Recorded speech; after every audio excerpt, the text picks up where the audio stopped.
Hi, and welcome to this video tutorial on how to use the Nextcore Fusion software. Today we'll be fusing together one flight that we conducted with our RN series payload, and we'll be showing you the process of turning that payload data into a deliverable LAS file. So you can see here that I've got two folders in this Nextcore tutorial directory. One is our flight data, and that was conducted on the 27th of May. And I've also supplied some associated RINEX from a base station next to the flight that covers the duration of this flight itself. So I'll open this up and show you the raw files that are supplied by our system. We've got a number of files here, including LiDAR and IMU data files, but these are all linked together through a meta file when you open up our software, as I'll do now. So the first thing you do is open up the software, log in if you haven't already. And today we're just going to operate out of this process dataset button. We'll first do that and direct ourselves to that directory where the flight data is held. So that's in this May 27th, and you can see that that LiDAR meta file has linked all of those files together, and that all these files are UTC timestamped. So we've opened that up now, and we can see the flight path that we've done through our RN50 here. So we just did this over a small field next to our office.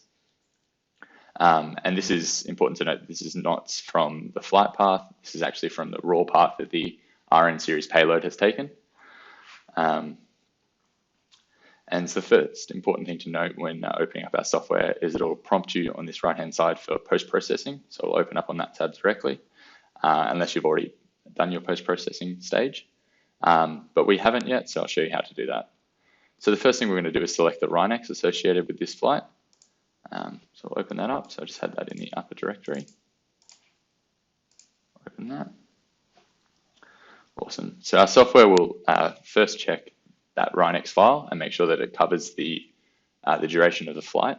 And we'll also put a little green balloon where it detects the base location to be. And that's just detected through the RINEX header of that file. You will get an error if you do try to import any RINEX that doesn't cover the flight duration. And you can use this green balloon to make sure that it is the one that you did set up, or it's attached to a cores network that you're using. So here we can start our post-processing, and we'll just click post-process here. This is the longest step in our post-processing workflow, and this can take up to 2 to 3 times your flight time. So up on this right-hand side, top right-hand corner here, we can see some dataset details. This is useful to see mission duration. So I would have expected this to take anywhere between 15 to 20 minutes to kind of process out. I've already done this one before, so we're just going to, it was just downloaded the solution instead of doing the whole processing stage before. It is important to note that you will require a 4G, a Wi-Fi connection when doing this step, as it is done, it is a cloud-based process. Once you've processed your flight, you'll come up with some new dialog boxes here. So I can show the post-process locked. And this is a good way to check how that PPK process went. All green here, which is good. And you can see down here that we've actually got a 99% fix rate, which is great. And this average separation is just the separation that it detects when it's doing its forward and backwards pass of the filter. And it compares those two values. For 10 centimeters, that's more than acceptable for our mission. You will notice that that average separation can increase if there's any discrepancies from the land and start point, especially if you're near,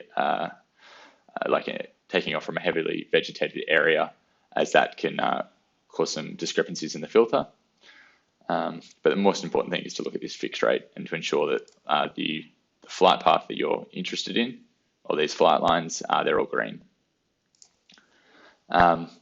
Here we can also use what we call a base location override, and that is to set that base location. So if I set that base up over a known point, I could use this function here to set that known point. So either adjusting either the eastings altitude, eastings northings altitude, or the lat long and altitude. So if I can change that, I'll show you how. I'll just move that down a meter, and then you can go use this, and that'll basically alter everything. We'll just use the detected one the moment, and then we can save position there. So that's a great way to basically overwrite that Rhinex file and set a known location, as everything is referenced off that. It is important to note that that measurement is to the ARP of the antenna and not to the ground. And you can also do this step after you've done the post-processing. It does not need to be before. So now that we've finished our post-processing, we can move on to selecting flight lines. So over here, you can see we've got a lot of cross data that we don't need, and this to and from grid mission that we don't need as well. I'll just use the guess flight lines button for this one, and that takes basically the longest, the most consecutive parallel paths and tries to guess them. It won't always catch everything, and if you do need to, you can manually select and deselect your flight lines, as I'm doing here. But this guess flight lines is a good way to start that process. So it's actually guessed all of our flight lines correctly, which is great. So for this mission, I'm just interested in these long parallel lines, and I do not want any data coming from this crosshatch. If need be, we can also adjust this split degrees, and that will adjust how our system differentiates the different flight lines. So you can see here, lowering that increases the amount of lines that are detected, or increasing that will also increase the degree separation that it starts cutting off. We find that 25 is usually pretty good for our usual grid missions. So now that we've selected our flight lines, we'll go over to this Fusion tab, and this is where we can set our Fusion settings. So the Fusion settings here, I'll just walk through them very quickly. There's more documentation about this in our user guides. So the minimum distance from the scanner that we'll accept, we've left that at 1 meter. The maximum distance that we'll accept, 75. You can go all the way up to 100 here. It'll just increase your swath. We find 75 to be a really good fair size swath, and it decreases the amount of any roll offsets that can be introduced into our system. Cut degrees, this is, our sensor is actually a 360 degree sensor. So we cut 160 degrees off the top of the sensor itself. And that's to basically get rid of all the points that are hitting the drone above the system, and any sky points that really don't matter and are usually sunspots anyway. If you're flying, close to a vertical structure, you may want to reduce this, but we find that 160 degrees seems to be pretty optimum. We can also do a quick culling of our point cloud through this deci distance function, which basically limits the amount of returns between inline laser scans, just effectively reducing the number of points as each laser scans through. We can also reduce the angle that we'll accept, and that's the angle from the sensor and the inline with the laser scans. We traditionally leave these quite low unless we're doing really sparse point cloud measurements. And then we offer what's called decimation, which is a more intensive process, which actually looks at the LAS file as they're generated between the different flight lines and starts to decimate down and reduce the number of points to the best quality data. We find this adds a lot to our system, and we always recommend doing it. And then you can also click here, which is an auto calibrate roll offsets, and that'll look at if there's any roll offsets introduced between these different flight lines. It'll basically try and detect them and correct for them by applying an individual calibration for each flight line. So we'll tick that for today. Then onto this exports tab, you can see this is effectively where you ask our system for the different deliverables. So the exports path, we'll just leave that today. So that's just going to create a folder called exports in the working directory that we have. You can change this over here. You can export to a time directory, which is important if you wanted to do change detection. So if you're messing around with these variables and you wanted to compare the results, I would export to a time directory. Otherwise, every time you export into this folder, it's going to overwrite your previous files. For the export options here, we'll only export the selected flight lines. So those are these ones that we've selected before. If we don't select that, it will fuse the whole system together, which may be required for your job, but often isn't. For this one, we can compress all of our flight lines into one single LAS file. And if we leave that unchecked, we'll fuse a LAS file for each separate flight line until we decimate, and that will create a combined file. We can compress to LAZ, which is just a lossless compression of an LAS format. So if we don't tick that, it'll stay as an LAS. Most 3D point cloud viewers are more than capable of opening up LAZ files, so I'd highly recommend doing that. And then here we can set our projection scheme. So it automatically detects its UTM, or sorry, its WGS84 or UTM zone projections based on its location. But if you're using a more niche projection scheme, you can basically search for it here and use the scheme of your choice. Today I'm just going to use the UTM, so I'll set that as my projection. And here we've got our export outputs, which is just the files that we want of our system. I'll process all of them today and explain what each one of these is as we go. And that's just the start processing functionality.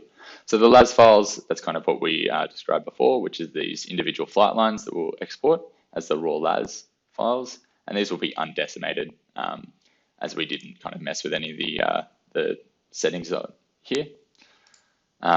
This map overlays will basically develop a number of info pictures that kind of overlay onto this map here, and that gives us really good information about our point densities, some really basic info of the average heights around that's been captured under this LiDAR.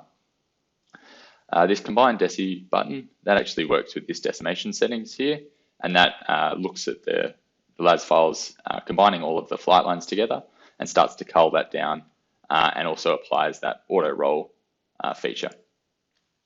And then we can also develop a trajectory file here. And what that is just a CSV file, and that has your X, Y, Z and UTC time. And that's a really great tool for debugging your flight and ensuring that you've flown over your areas of interest. And that matches up with the either the KML of your flight path that you intended. So this process is done locally on your machine. It's not done in the cloud like the other process. And this can actually be done out in the field, bypassing this post-processing step entirely. So if you wanted to, and we would always suggest doing this, once you've flown your mission and you've landed, pulling out the USB drive and then doing a fusion, a really basic fusion on that, especially this map overlays function here, whilst you're out in the field. And what that gives you is the ability to make sure that you've got all of the points necessary. So when you're back in the office later, you know that you don't have to go out and refly that. We'd especially recommend doing this if you're at a hard to reach area or you have limited access to the site. So this is done locally on my machine, as I said. I'm just running this on a laptop, running an i7 CPU. This will be faster the better machine you have, but we're not very intensive, and you can run this on any machine running Windows with at least 4 GB of RAM. So that kind of went through before and just did those LAS files. Right now it's writing this decimated file. After that, it will probably do the trajectory, and then it will work on those map overlays. So yeah, that first did the decimated file. What we're actually doing now is looking through that decimated file for any roll offsets and trying to apply any fixes to that per flight line. This can be slightly more intensive, and I wouldn't recommend doing that out in the field, just when you're back in the office and you have a bit more time.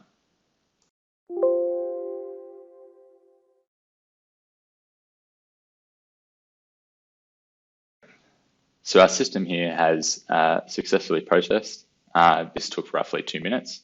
And we can see here we've now developed our map overlays and other flight details. So on this side, we can see our map overlays, and this is where you can filter through, and this will just give you a basic infograph that's been captured with our LiDAR sensor. So this includes the max height, where we basically color according to maximum height down, minimum height up, average height, spread between the two, and then point density, which is probably the most useful infograph. And this is, again, as I mentioned before, a great tool to use when you're out in the field. I'd highly recommend, as soon as you finish a mission, pulling that kind of USB out of the payload, putting it into our system, and developing this point density map overlay. And that way you can make sure that you've covered all of your areas of interest So I noticed here that underneath this kind of corner bit, I don't have the point density that I did underneath the regular flight. And if that was part of my deliverable, I may want to adjust my flight plan and refly. So now we're kind of done with our Nextcore software, and I can open up the working directory that we're in. So you can see we've got a couple more files in here now. That includes these two, which are associated with the PeakBK process that was completed at the start of this processing step. And we've also got this exports tab that contains all our different deliverables. So in here, we've got our LAS files with our different flight lines. So you can see that we've got flight line 3, 5, 7, 9, and that correlates to the flight lines generated by our system here. So we can see 3, 5, 7, 9, and so on. And then here we've got our decimation that doesn't have the auto roll calibration applied, and the decimation LAS file that does have that. We've also got our trajectory file, and that has, as I said before, I'll just open that up now. So that's just got our XYZ, east, northings, up, and roll pitch yaw, and that's just associated with the flight. Close that down now. So today I'll use Cloud Compare to kind of inspect these point clouds, but you can really use any 3D point cloud viewer of your liking. .las is an industry format and is supported by all major point cloud viewers. Today I'll just drop this decimated file in and we can compare the difference.